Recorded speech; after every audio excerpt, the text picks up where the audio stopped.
ፊታችሁ ላይ በብጉር ወይም በሌላ ምክንያት የሚወጣ ጥቋቁር ነጠብጣብ እንዲሁም በፀሐይ ለተጎዳ ፊት ቆዳን ጥርት የሚያደርግ በቤት ውስጥ የሚዘጋጅ ፌስ ማስክ ይዤላችሁ መጥቻለሁ። ይህ ቻናል ስለ ውበት አጠባበቅና ስለ ፀጉር እድገት የምትማሩበት ቻናል ነው። ቪዲዮ ጠቃሚ ስለሆነ ቤቱን ሰብስክራይብ በማድረግ ይጀምሩ። ይህ ፌስ ማስክ ምንም ያህል ፊትሽ ቢጎዳም እንኳን እንደ ጃፓን ሴቶች ግላስ ስኪን ወይም አንጸባራቂ ቆዳ እንዲኖርሽ ያደርጋል። ምንም እንኳን በቂ ጊዜ ባይኖርሽም ይህንን ቪዲዮ እስከ መጨረሻው ካየሽ በአጭር ጊዜ ውስጥ ጥርት ያለ ቆዳ እንደሚኖርሽ ማወቅ አለብሽ።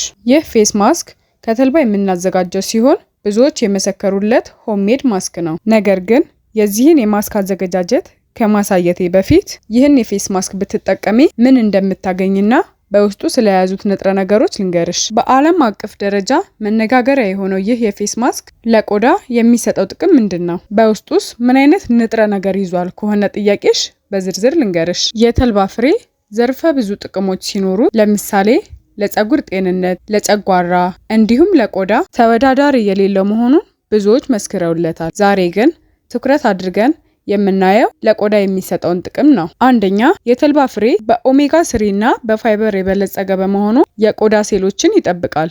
እንዲሁም ሽፍታንና አላስፈላጊ እብጠቶችን ልክ እንደ ብጉር ያሉትን ያጠፋል። ሁለተኛ፣ በውስጡ ቫይታሚን ኢ እና አንቲኦክሲደንት በመያዙ የቆዳን ጥንካሬ ያሻሽላል። ስለዚህ የቆዳ ጥንካሬን በመጨመር ቆዳ ቶሎ እንዳያረጅ ይረዳል። ሶስተኛ፣ የተልባ ፍሬ ለቆዳ ጥልቅ እርጥበት በመስጠት ቆዳ እንዳይደርቅ በመጠበቅ እንዲለሰልስ ያደርጋል። እንዲሁም የቆዳ ዘይት ወይም ወዝን በመቆጣጠር ተመጣጣኝ የሆነ እርጥበት እንዲኖር ያደርጋል። አራተኛ፣ የቆዳ ቀለምን በማሻሻል ለምሳሌ በማድያት ወይም በፀሐይ ለተበላሸ ቆዳውን በማከም ቆዳው ተፈጥሯዊ ቀለምን እንዲይዝ ያደርጋል። አምስተኛ፣ የቆዳን ንጽህና ያሻሽላል። ይህ ማለት የተልባ ፍሬ ከፊታችን ላይ የሞተ ቆዳ በማንሳት እና የማይታዩ ጥቃቅን ቆሻሻዎችን በማንሳት ቆዳን ለስላሳና ጤናማ እንዲሆን ያደርገዋል። መቼስ ይህንን ሁሉ ዘርፈ ብዙ ጥቅም እየሰማሽ ይህንን ማስክ ለመጠቀም መወሰንሽን አልጠራጠርም። ስለዚህ የዚህን የተልባ ፍሬ ፌስ ማስክ አዘገጃጀት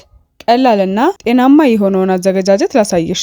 ተከታይኝ። የሚያስፈልገው ግብአት 2 የሾርባ ማንኪያ የተልባ ፍሬና 1 ብርጭቆ ውሃ በማዘጋጀት በብረት ድስት እንዲቀላቀል ማድረግ። በመቀጠል በመካከለኛ እሳት ከ7 እስከ 10 ደቂቃ ማፍላት። መፍላቱንና ጄል መሆኑን ካረጋገጥን በኋላ በማውረድ በንጹህ ጨርቅ ወይም ማጥለያ ማጥለል። ይህ ጄል ከማጥለልሽ በፊት ከቀዘቀዘ ፍሬውን ከጄሉ ለመለየት ያስቸግርሻል።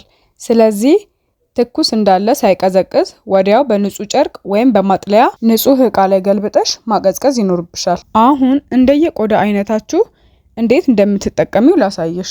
ስለ ቆዳ አይነትሽ ማወቅ ከፈለግሽ ከዚህ በፊት የሰራሁት ቪዲዮ አለ፣ ገብተሽ ቼክ ማድረግ ትችያለሽ። ደረቅ የፊት ቆዳ ከሆነ ያለሽ 1 ማንኪያ የተልባ ጄልና 1 ማንኪያ ንጹህ ማር በማዋሃድ በንጹህ ፊት ላይ ውህዱን መቀባት። በመቀጠል ከ15 እስከ 20 ደቂቃ ቆይቶ በንጹህ ውሃ መለቅለቅ። ይህ ውህድ ለደረቅ ቆዳ እርጥበት በመስጠት አጠነ እርጥበት እንዲኖርሽና ፊትሽ አንጸባራቂ እንዲሆን ያደርጋል። ይህንን ማስክ በሳምንት ከ2 እስከ 3 ቀን ውስጥ በመቀባት ውጤቱን ማየት ትችያለሽ። በሁለተኛ ደረጃ ቅባታማ ወይም ወዛም ቆዳ ከሆነ ያለሽ 1 ማንኪያ የተልባ ጄልና 1 ማንኪያ የሎሚ ጭማቂ በማቀላቀል ውህዱን መቀባት እና በተመሳሳይ ከ15 እስከ 20 ደቂቃ ቆይቶ በንጹህ ውሃ መለቅለቅ።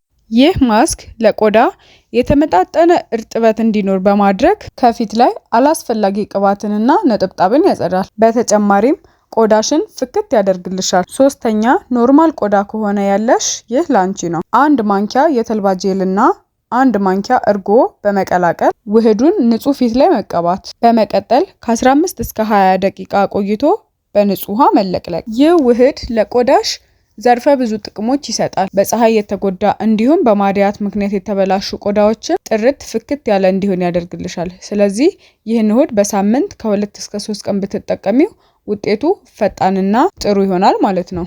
በተጨማሪም አንድ ጊዜ ያዘጋጃችሁትን የተልባ ጄል ለ1 ሳምንት ፍሪጅ ውስጥ ማስቀመጥ ይችላሉ።